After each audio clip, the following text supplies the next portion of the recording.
thanks for coming back to the BNS channel. We got ourselves a different background today because I am not talking about anything that I have ever talked about before in my life. And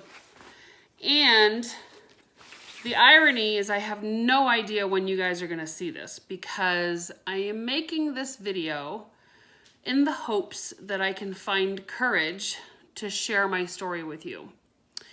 And so, with that being said, I'm assuming that if you're hearing this, you're obviously watching the video, which means that I have posted it. I have decided that I am going to be undergoing Roux-En-Y gastric bypass surgery. I have done a lot of soul searching. I've done a lot of research. I've done a lot of crying.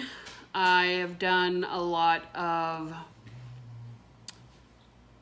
really trying to internalize if this is the right decision for me. And so for you to understand, I suppose you would need to know my history, my past. I have not struggled with my weight all my life. However, I have always been a bit overweight. So I've never been that thin girl. I never had that perfect body. I never had, I was more of the athletic type without the muscles because I always, and it's funny because now looking back at it, one of the things that we used to describe me as was, oh, she's a big boned girl.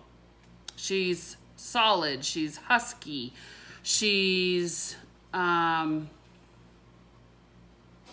just a big boned girl. That's what people used to say all the time. My mother and father used to say it all the time.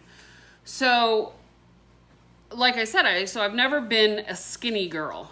Then I had my kids, and I never went back, obviously, to that high school weight that I was.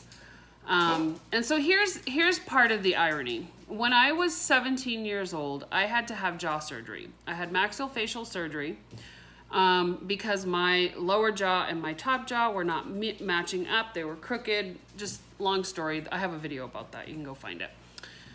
And a week before my surgery, they told me to bulk up because after surgery, I would spend 8 weeks drinking through a straw while my jaw was wired shut. And so in high school, I had gone up to 145 pounds because originally I was 125 pounds. So I had gained 20 pounds prior to my surgery. When all was said and done and I had my wires removed and braces removed and all of that good stuff from the surgery, I had actually lost I want to say 25 pounds. So I was like 120, which for me was actually very thin, but it was very short-lived. And as soon as I was able to start eating again, I gained it all back. And I think my average weight in high school was like 130, 135-ish. And then, like I said, I had kids. I gained weight when I was pregnant. Never really got it off. But I was in the 160s. And back then I thought I was fat. I know, right? How we really mess with our own minds and our own self-image. So I was like 160. And then when I got pregnant with my daughter, I think I went up to like 170. And then kind of fluctuated between 150 to 165 for a lot of years after the kids were born.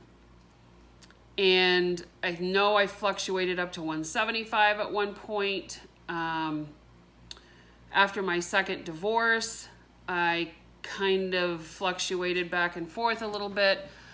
And here's the irony. When I met Ben, which is over 10 years ago now,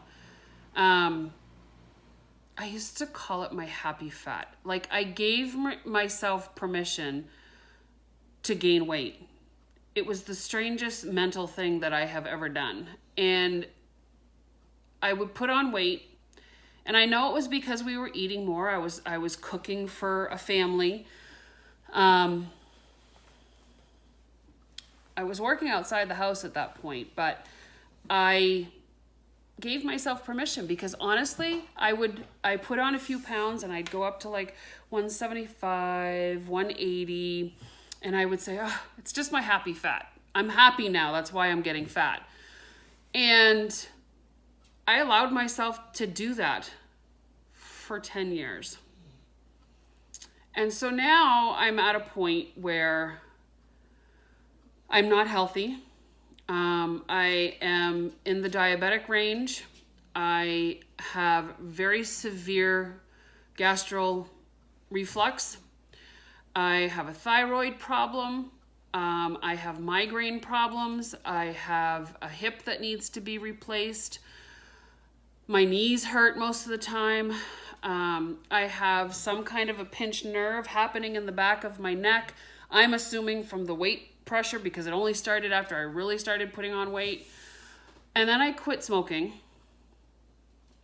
And when I quit smoking, I went very fast to the point where it was almost unnerving because I thought there was something wrong. And I remember my doctor at one point looking at me and saying, I don't know what to do with you. She had put me on medicine to lose weight. She had tried different types of medicine. We tried different types of diets. We went, and I've spent 10 years or more, actually more, dieting. And I would succeed for a time. I would lose some weight. And then once it got to the maintenance phase, it would all come back on. And I would exercise. And then when the arthritis set in, I couldn't exercise anymore, and it was hurtful. It was hurting me in my joints. I think my turning point mentally was last year. My daughter and I went to New York City for a Scentsy function and for leadership. And we made an appointment. We had tickets, everything to go and climb the Statue of Liberty. I was so excited. Actually, there's never been a time in my life that I didn't do something because of my weight. I'd push through it, or it just wasn't an option to begin with, and it wasn't something that we would plan. So I had total faith that this was going to happen. And I remember climbing up. Now, I don't know if you've ever been on the Statue of Liberty, but you go up 6 floors in an elevator, and then when you get out, it's this spiral staircase that goes straight up to the crown of the Statue of Liberty. And it's not very wide, but I think for normal people, it is fine. And there's one going up, and then there's another one for coming down. So we started our way up, and the first thing that I realized is that I had to position myself in a sideways manner, which made it a little clumsy going up the stairs because otherwise I wouldn't fit in the staircase. So because the stairs were so narrow, your footing had to be just right. And because I was turned sideways, my foot was sideways and I'd have to turn my feet, and it was just... So I made it happen, and I was like, okay, it's gonna be okay. I know it's a little tight, but we'll make it. And I'm not really claustrophobic, so that wasn't necessarily an issue. And we got up probably, at this point I know, but at that time I had no idea, about a quarter of the way. So we had only gone up, a quarter of the way. I think the 74 steps total was the total amount of steps to get from the bottom to the top. And I had to stop because I had run out of breath, and I was so winded, and I could tell because I was starting to wheeze. So I kind of stopped for a moment. My daughter was ahead of me, and she's like, "Are you okay, Mom?" I'm like, "Yeah, I'm okay. I don't know if I can do this, but I'm okay." And at that point, if I had had the ability to turn around, I would have. but there was no way to turn around. If I went back down, people were coming up. There was no way we were going to fit both of us in that stair to make the switch for me to go down. There was no way. So I had no choice. And so I took a deep breath and I kept going. And what seemed like an eternity finally got to a place where there was a platform and it met the stairwell going down. So there was a platform and then both stairwells were there. And at that point we decided that I figured out that I was halfway. And at that moment I looked up at my daughter and I said, "Where are you at?" She goes, "I'm almost there." I said, "Okay, keep going."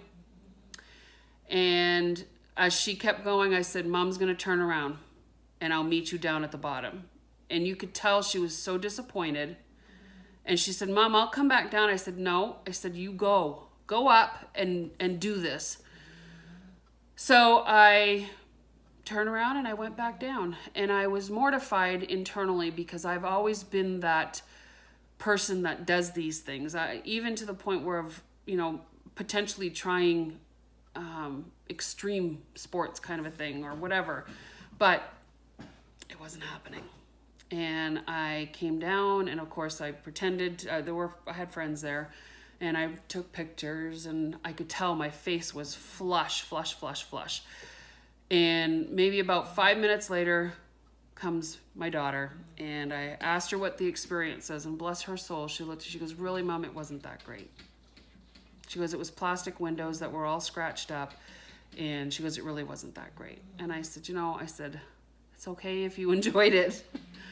So long story short, that was kind of my mental turning point where I was like, this is not how I want to live my life. And so I spent the whole year doing diets. You have seen my videos. I've been doing them. I stick to them. I try and I do MetaFast and Weight Watchers and I did what was it called? I don't know, Shakeology, and there was another one which was shakes, and I've done I've done so many of them, and they work for a little bit and then they don't. So I started looking into gastric bypass in 2016, and I started doing research and kind of started down that road and found out that I would not be approved by my insurance to have it done.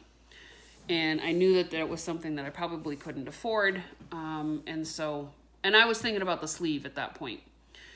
So I kind of let it set on the back burner. And I remember trying to convince myself that it wasn't something I wanted. I was like, I don't want this. I don't want to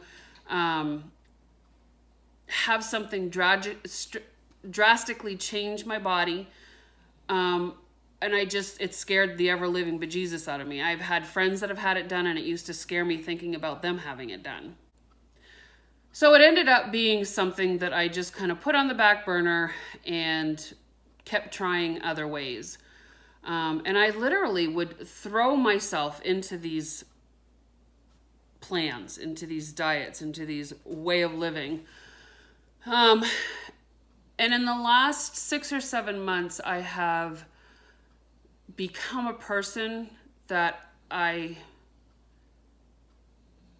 don't really like very much because, and when I get like this, I kind of hide in my turtle shell. I don't travel. I don't want to be around people. I don't want to dress up to be around people because I've got nothing that fits. I don't feel like I look good in it. And just not just the vain part of it, but things like not being able to clean yourself properly in the shower, being in a shower and not having any room to move, and feeling like this is a place that I'm supposed to be relaxing, but I'm stressing out, not being able to take a tub bath because the water doesn't cover you, not being able to put your shoes on properly because you begin wheezing because you have to blow all the air out in order to bend over far enough. Not being able to go up and down the stairs to go get things down in our pantry, not exercising, not being able to play with my grandson the way that I should, You know, playing ball with the dogs, I can't do that for more than 5 minutes. And they're not done in 5 minutes. There's just so many things that are now physically starting to affect me. I don't want to live my life like this. This is not who I am. It is not who I want to be, and I cannot do it anymore. And so I reached out to my doctor again, and I said, it's a new year. Do you think we can try and have a referral done for weight loss surgery again? And they submitted it, and I have begun the process. So they've approved me. I have appointments set up. One of the beauties of the place that I'm going to have the surgery done, and I'm knocking on wood because obviously it has not been signed on the dotted line yet. They are a certified weight loss surgical center. They have been doing them since 1970, especially the bypass. The sleeve is a little bit newer. And here's the reason why I wanted the gastric bypass versus the sleeve. I have done a lot of research. I know a lot of the different results that you can get from these surgeries. And one of the biggest two that for me, I have really bad GERD, which is the reflux, acid reflux. And when you have the sleeve done, it sometimes can intensify that. So it's not always the best option. With bypass, you actually are fairly eliminating any insulin sensitivity. You're basically eliminating GERD and all of these other things that happen when you have the bypass, as far as taking the weight off my joints so that I can do and have more mobility. Having the tool to help me so that I'm not feeling hungry and I'm not craving a lot of things because the ghrelin in my stomach is gone. So that's the main reason for the bypass. My dad died when he was 56 years old from diabetes, and I refuse to follow in his footsteps. And if gastric bypass had been a little bit more welcomed back in his day, he probably could still be here with us, you know, and that's a big deal for me. So as much as it will be a benefit and a bonus to help with my vainness and my appearance, I am 95%